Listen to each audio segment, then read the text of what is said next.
Greetings, everybody! Hails and welcomes from the Bon Air Chicken Farm in Danbury, Connecticut. This is your old pal Malcolm Tent, coming at you live on the ANTiSEEN Facebook page. If you see me and you hear me, then you can be reasonably certain that it is 5 p.m. on a Sunday, and that I'm about to lay down some words, and in this case, some alleged music for you. So thanks everybody for tuning in and being there, and being here, and being wherever you are. Today's theme, today's topic is the tales behind the songs.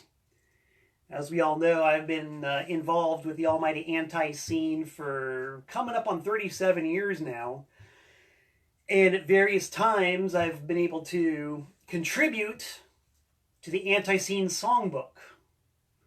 And so today we're going to talk about that a little bit. 3 songs specifically that I have had a part in the creation thereof. And I'm going to tell you all about how that came to be, and how they came to be, and how it all came to be. But before I get too deep into the meat of that particular matter, I just want to let everybody know that the unimpeachable president for life, Jeff Clayton, is going to be back on the air this Tuesday at 5 p.m. He's now doing weekly broadcasts instead of twice weekly broadcasts, because things are starting to resemble normal out there in the real world.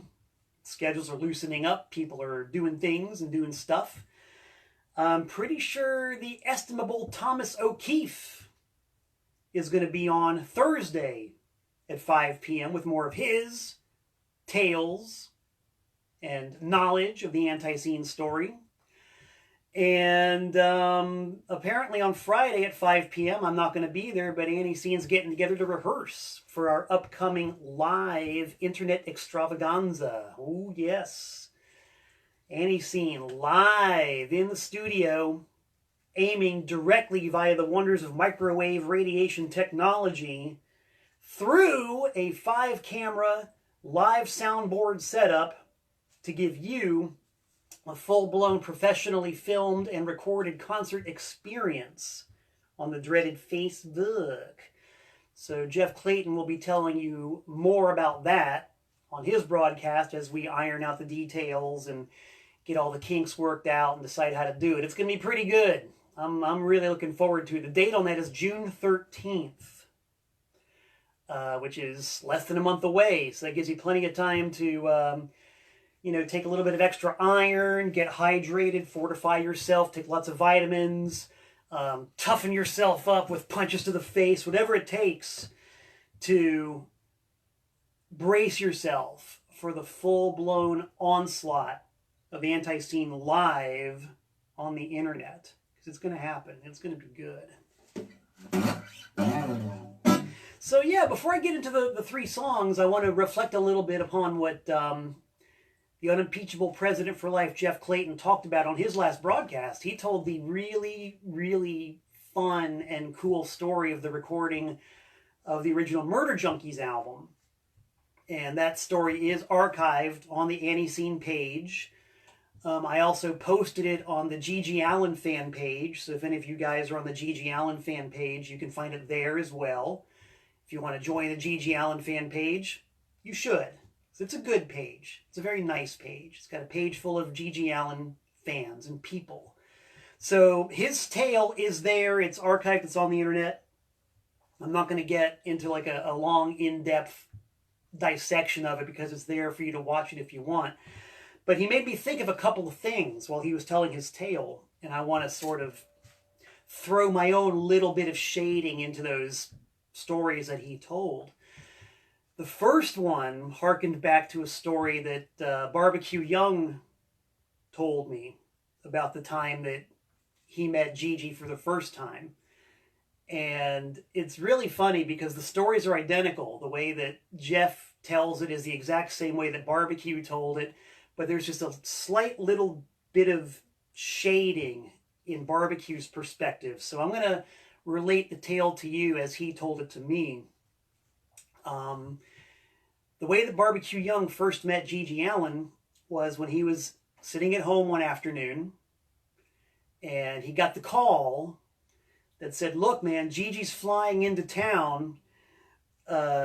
Jeff's wife's having the baby right now. Joe Young's at work. You got to go pick up Gigi from the airport." And Barbecue was like, "Man, that asshole, if I meet that guy, I'm going to kick his ass."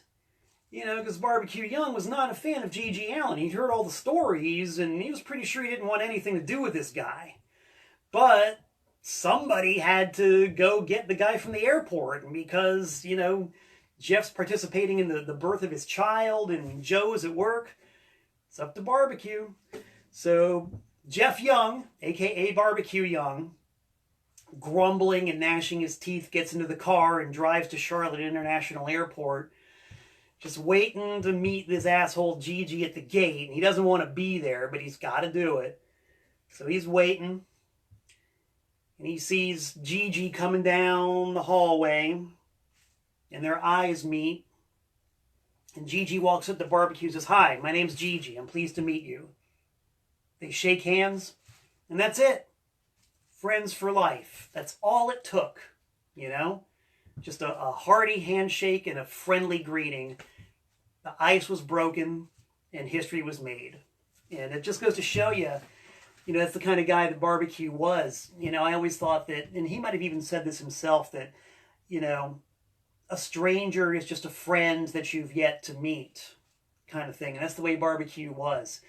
He was, I can't imagine him not being friends with somebody, unless of course you crossed him or did him wrong in some way. Then it's a whole other story entirely. And I think Joe Young was kind of the same way too.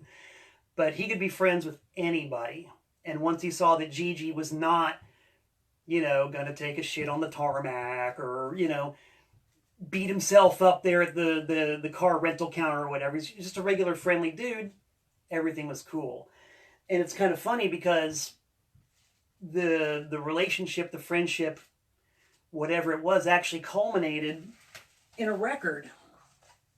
The only release ever by Barbecue Young, which is pretty cool. This is the Barbecue Young Violence Now 7-inch. It just shows you how funny things are. Barbecue Young went from loathing Gigi Allen and wanting to kick his ass to recording one of his songs on a record.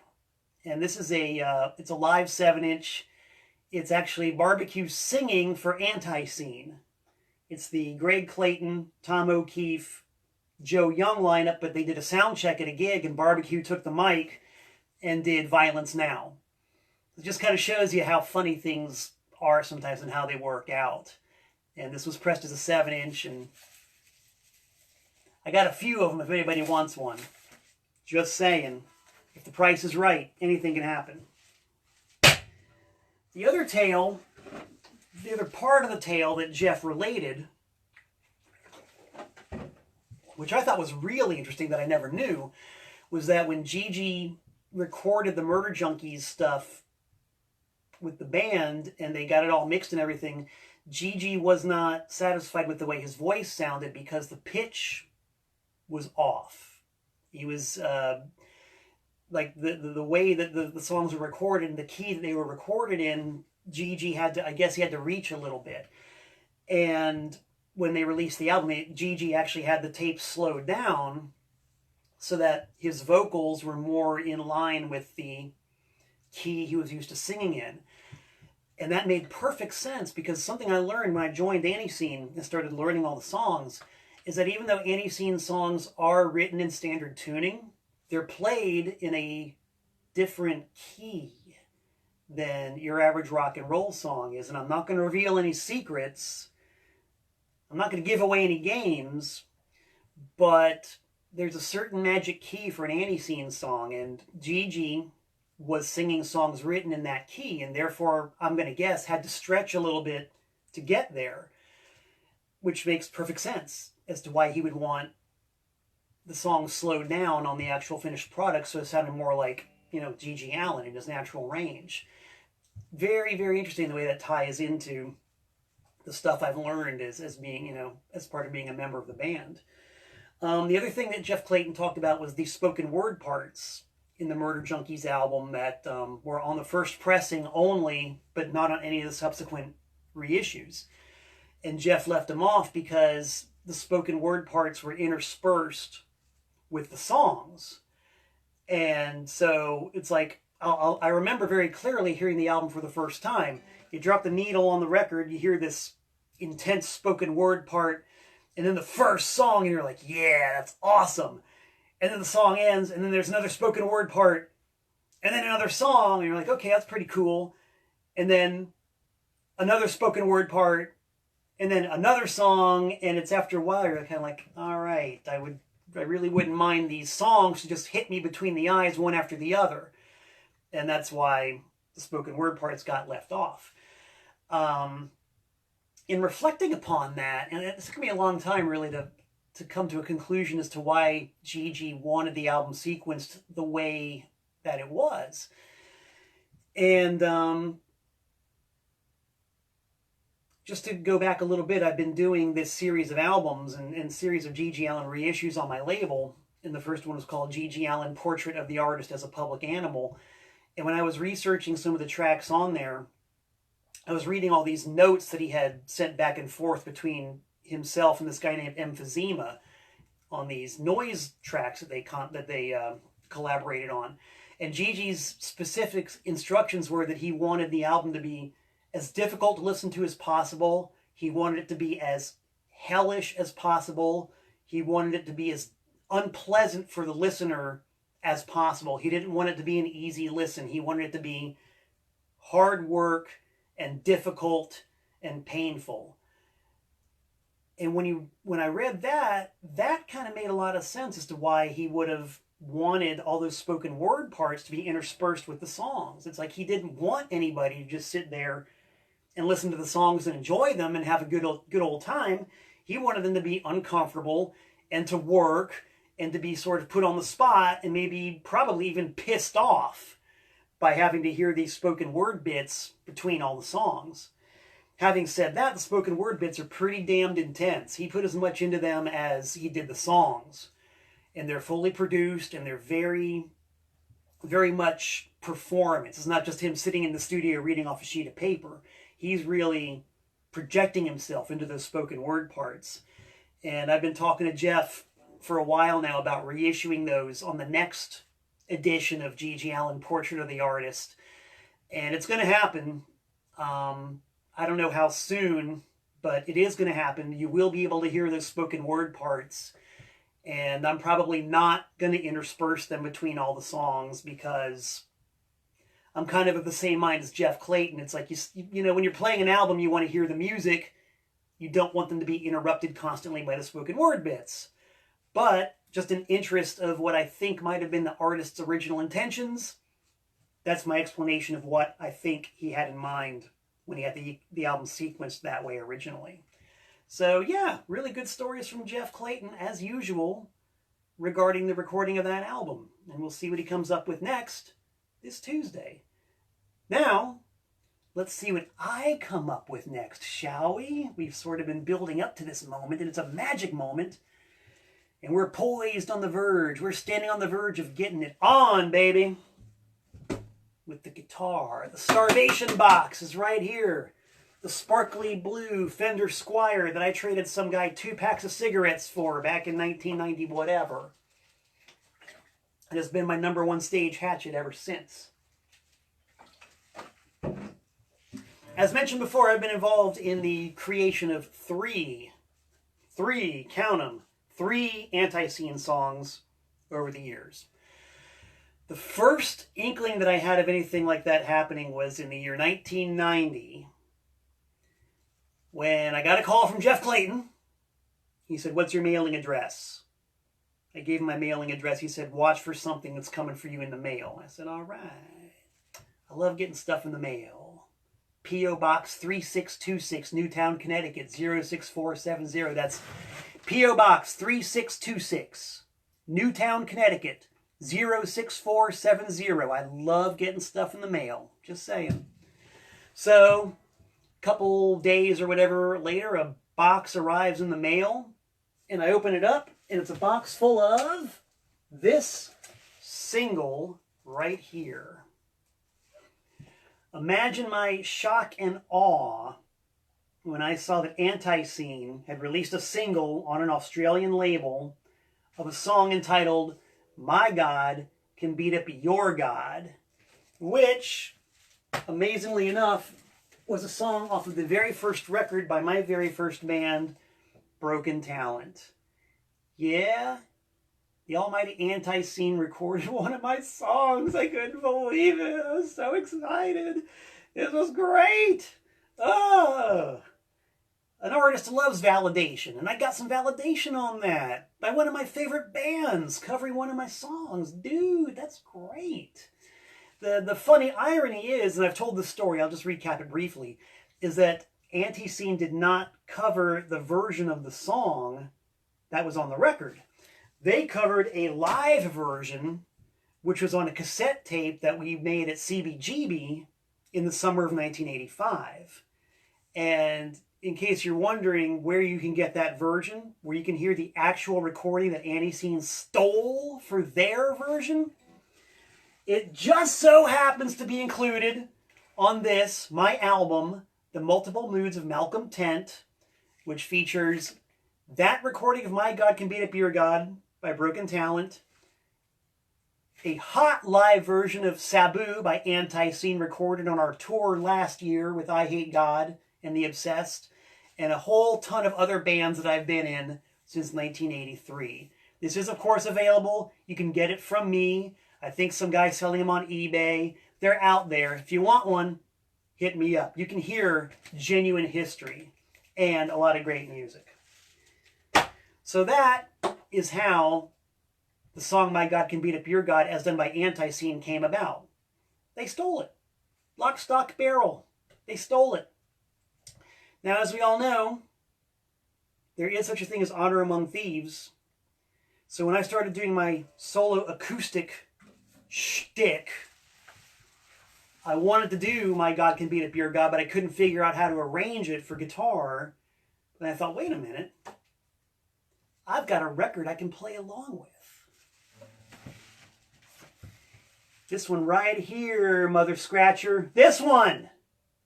So, I learned my song off of an ANTiSEEN record, wrote an introductory first verse for it, and came up with the Malcolm Tent solo acoustic version of ANTiSEEN's version, of Broken Talent's version of My God Can Beat Up Your God.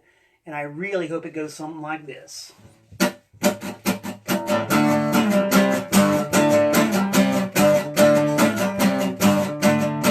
Well, there's an argument I had before that makes me want to start a war.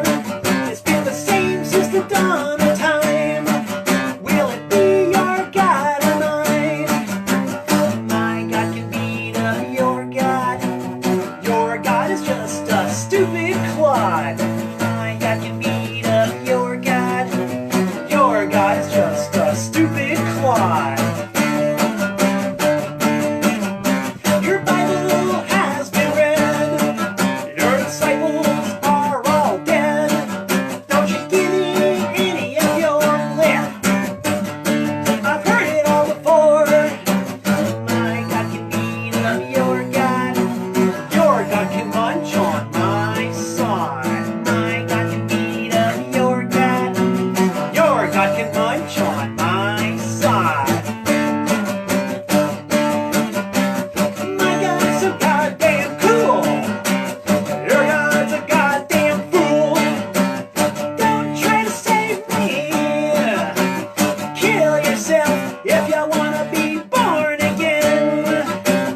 My God can beat up your God. Your God is just a bumbleclot. My God can beat up your God. Your God is just a bumbleclot. And a long-standing source of controversy involves just what the hell is a bumbleclot anyway. Some people know, but a lot of people don't. Now, I know there's people out there listening from Austin to Boston, From Maine to Spain, from Kalamazoo to Timbuktu, from Atlanta to Lantana, from Miami, Florida to Miami, Ohio, from California to Florida. If you're out there and you've got some Jamaican people living in your hometown, just go up to one of those expatriate Jamaican citizens and say, "Hey, how's your day going, bumbleclot?" And you will learn very quickly what a bumbleclot is. Just saying.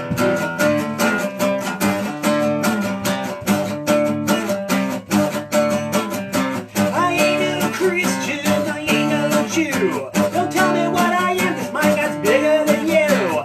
I ain't no Christian, I ain't no Jew. Don't tell me what I am, 'cause my God's bigger than you.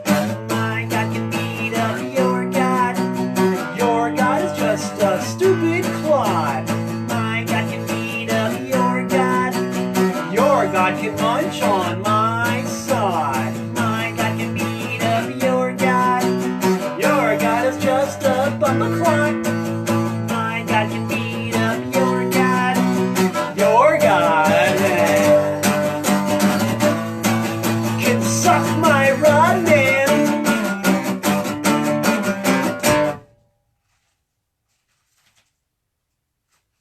And look at that. I've been singing this song since 1983 and I got away with it yet again. So it must be true.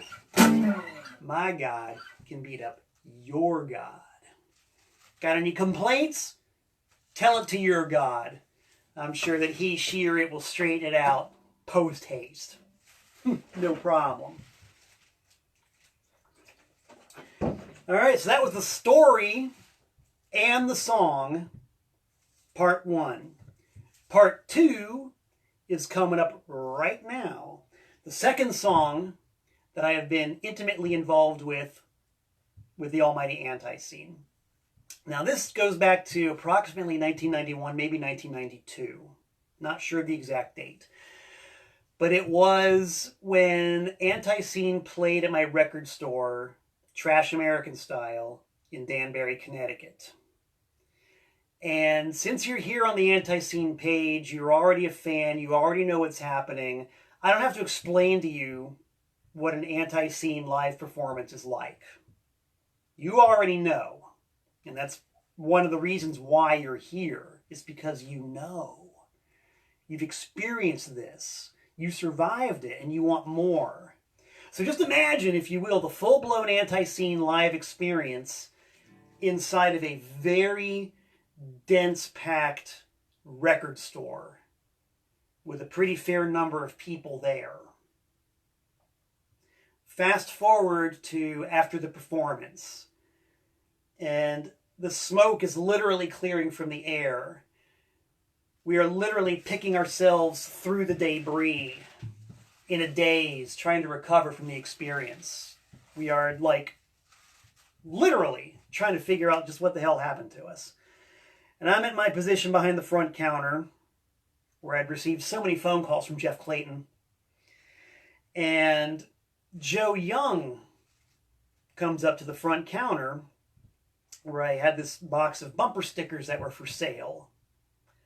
And he was leafing through them, and he picked one out, and he said, "Hey man, I want to buy this bumper sticker." And I was like, okay. I looked at it, it said, "Love animals, don't eat them." Now that was kind of odd coming from ANTiSEEN, but as I've said so many times, a sale is a sale. That sticker was $1.25 that I was able to put in my cash register after having my store blown to bits by his band. I figured that was fair payback, you know? So, all right, whatever. He wants to buy a bumper sticker that says, "Love animals, don't eat them." No skin off of my nose. So, you know, hanging out. Smoke's pretty cleared. Things are calming down a little bit. The dust has settled. And Joe had gone out to the van for a little while, and he came back in the front door, and he said, "Hey, check it out, man. I just put a bumper sticker on the van." I was like, okay, let's check it out. Went out to the almighty ANTiSEEN van, and I saw just what sort of a crafty fellow Joe Young was, and how very handy he was with a pair of scissors. because the bumper sticker that used to say, "Love animals, don't eat them," had been modified slightly to say, "Animals, eat them." Now, that's funny, but what's even funnier is the fact that when he showed that to me, I think he probably knew full well that I'd been a full-time vegetarian for any number of years prior to that. And I've been full-time vegan for 19 years now. So I saw that bumper sticker that said, "Animals, eat them." I thought it was pretty funny, actually. I thought it was really hilarious. I liked it a lot. I thought it was pretty cool. I got a good chuckle out of that. And promptly forgot about it until about a year later when I facilitated the release of the ANTiSEEN album entitled "Eat More Possum," the story of which you can also hear archived on the ANTiSEEN fan page. I got it in the mail. This is the cassette of it, by the way. I looked at the track listing, and, well, stand on my skull and call me Shorty if there wasn't a song called "Animals, Eat Them" on the album. That was pretty cool. And what was also pretty cool is that when I got into doing my solo acoustic punk rock hardcore thing and was brainstorming songs to play, I thought, well, what better song for a full-time straight-edge vegan to play than one of his favorite songs by one of his favorite bands? And why not have it go like this?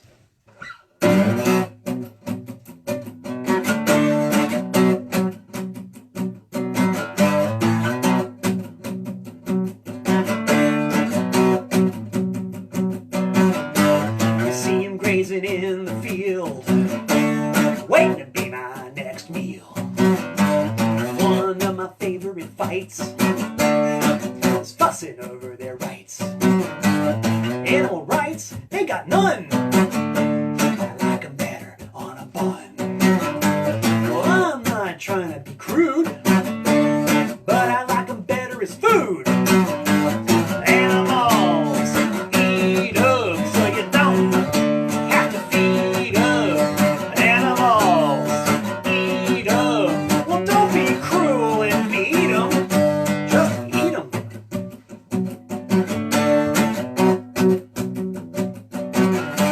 Slow and dumb, easy to catch.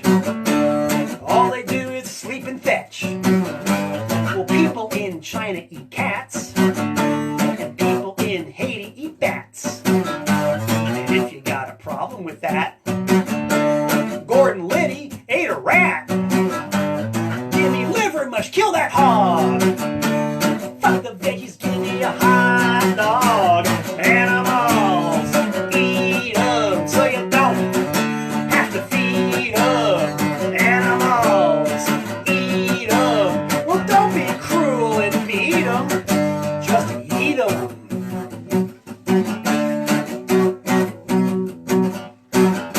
So people pass out pamphlets all the time to make me feel like I've committed a crime. Well, I can't help it if I like to eat a big old hunk of red meat. I won't listen to a beast howl and sit and let my stomach growl. It's our four-legged friend's fate to wind up steaming on my plate. Animals, eat them so you don't have to feed them. Animals, eat them. Well, don't be cruel and feed them. Just eat them, eat them, eat them, eat them, eat them, eat them. Or as my friends in Nogales, Mexico say whenever I play that song down there, "Animales, comemos." Yeah. How do you like that, all you meat eaters out there? Think about that. Think about that. ANTiSEEN right now is 25% vegan powered. Put that on your plate and eat it, motherfucker. Oh, I love me. I love me. I'm really good. So that's 2 down, 1 to go. We got 1 song left that I had a hand in creating for ANTiSEEN, dude. And it's a good one, as they all are. It's a good one. And the story goes back this time to the hallowed year of 1993. The ANTiSEEN 10th anniversary show in October of 1993 at the Milestone in Charlotte. I got on a Greyhound bus and bussed myself to Charlotte to catch the show. Because at the time there was only 1 car in the family and I couldn't monopolize it for a number of days to go down and catch the show. So I took the bus and got there, hung out with the boys. Everybody was in town. The Murder Junkies were there. You know, the various cock nooses and hell stompers and ANTiSEEN alumni were there. It was a really, really, really great weekend. You know, I got to meet a lot of these people for the first time and just hung out and made the scene. It was really, really great. And on the Saturday before the second show, because Friday night all the guest bands played, and then Saturday ANTiSEEN played. So I had a little bit of spare time on Saturday afternoon. So I, went to Repo Records. I was looking for thrift shops and just kind of hanging around. And while I was walking around, going from one thrift shop to another, I'll never forget it. I was in, what you might call a ghetto part of town. I made a right-hand turn around this corner, and I looked up and I saw this public service announcement billboard. Big, full-size billboard. There were exactly 6 words. Count them. 6! 6 words. Yeah, I got that right. 6 words on this public service announcement billboard brought to you by the Charlotte Board of Health or whatever. And the 6 words were written as like really bad, fake, like wild style graffiti font. You could tell that some, citizens committee had come up with this font, to appeal to the citizens of the bad part of Charlotte. 6 words on this billboard, and I read them. And I will quote to you exactly what those 6 words on the billboard were. They were, get high, get stupid, get AIDS. That's right. A great big billboard that said, get high, get stupid, get AIDS. I was just flabbergasted. That's one hell of a message to send out to the public, So I read that and I said, that sentence is incomplete. That thought is unexpressed. Because I'm a really smart guy. I can put 1 and 1 and 1 and 1 and 1 and 1 together and get an incomplete sentence. So I simply took those 6 words and filled in 3 of my own. And I wrote a song. And I wrote that song in 1993 specifically with the almighty ANTiSEEN in mind. Like when I heard the music in my head, when I wrote the lyrics down, right from day one, I absolutely, it was meant for ANTiSEEN. It was totally meant for them to play and sing. That's exactly the way I heard it when I wrote it. And I pitched it to them pretty soon thereafter. And, the wheels turned as they did. And 31 years later, let's see let's get the math right. From 1993 to 2016. Okay, I'm sorry. 23 years later, things went as they do. And this record came to being the ANTiSEEN Malcolm Tent split 7-inch. 23 years after the song was written, it happened. The almighty ANTiSEEN performing the song Do It Now, which prior to my actually joining the band was a career highlight. The first time I dropped the needle on this record and heard the song played exactly the way that I had been hearing it in my head for all those years, phew, as Jimmy Walker would say, dynamite. It sounded good. It felt good. It was, as every story I've told so far, good. It was real good. And that song has been a part of my acoustic set since day one. And getting to play it live on stage with ANTiSEEN, what a feeling.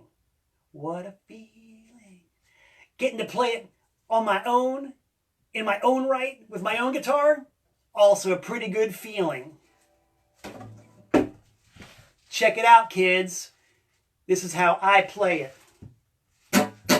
Get high, get stupid, get AIDS, do it now. Get high, get stupid, get AIDS, do it now. There are too many human beings on the planet. Let nature take its course like it should. It's too late now to worry who planned it. There's many fewer humans and that is good. Get high, get stupid, get AIDS, do it now. Get high, get stupid, get AIDS, do it now. The command on the billboard tells you what to do. It's a lesson that you should heed. When the problems of the world really get to you, you can give the people what they need. Get high, get stupid, get AIDS, do it now. Get high, get stupid, get AIDS, do it now.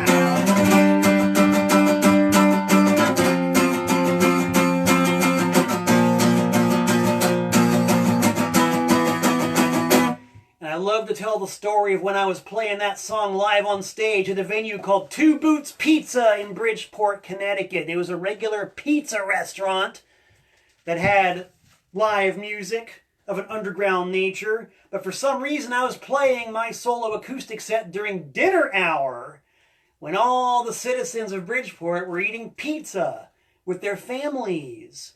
And to my left was a great big table, a huge family. It was mom, it was dad, it was the kids, it was the aunts and the uncles and a couple of grandparents and probably some nephews. And they're all sitting there eating pizza. And they're all talking during my set. Normally I would not countenance such behavior, but it was dinner hour and, you know, I kind of got to let the people eat their food. So I'm doing the song, yeah, get high, yeah. And during the middle of the song, they all stand up and walk out. But while they were walking out, they were singing right along with me. Mom and dad and the kids. Get high, get stupid, get AIDS, do it now. Get high, get stupid, get AIDS, do it N-O-W. So there's a happy ending to that story, and I'm glad I got to tell it to you out there in internet land via the ANTiSEEN Live Facebook page. That brings us almost to the end of the broadcast, except for my obligatory plugs. If you like what you just heard, I'm just going to mention, this record is available. I got plenty of them. Jeff Clayton's got plenty of them on ANTiSEEN.com. Whether you get it from him or you get it from me, just make sure you get it, all right? Just get it. If you're on the ANTiSEEN page, we know you already got it, but now you got to get it, okay? 4 killer songs, killer color vinyl, great personalities. That's available. This is available from me. Reach out and touch me. I'll be happy to sell you some. And keep an eye open for more exciting ANTiSEEN developments besides the live broadcast we've got coming up on June 13th, which is going to be excitement personified. We're currently working on a brand new single. It's going to be a split with our friends Before I Hang. And if you don't know Before I Hang, I would suggest you do some research and find out, because they kick butt, dude. They're great. From Hattiesburg, Mississippi. Before I Hang. It's going to be a thrill and a chill to share a record with that band. That's going to be good. The recording is in progress right now for that one. There's also songwriting going on for further projects, demos being recorded, lots of ideas flying around in the ANTiSEEN camp. So there's definitely a lot of good stuff coming up. Go to ANTiSEEN.com for periodic details. Check this page for periodic updates. Look at my page, Malcolm Tent, for periodic updates. And I think that's about it. I am going to be back in about 167 hours. I got more tales relating to ANTiSEEN and my twisted, tangled history with that band and those people.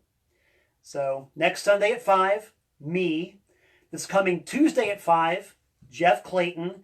This coming Thursday at 5, Thomas O'Keefe.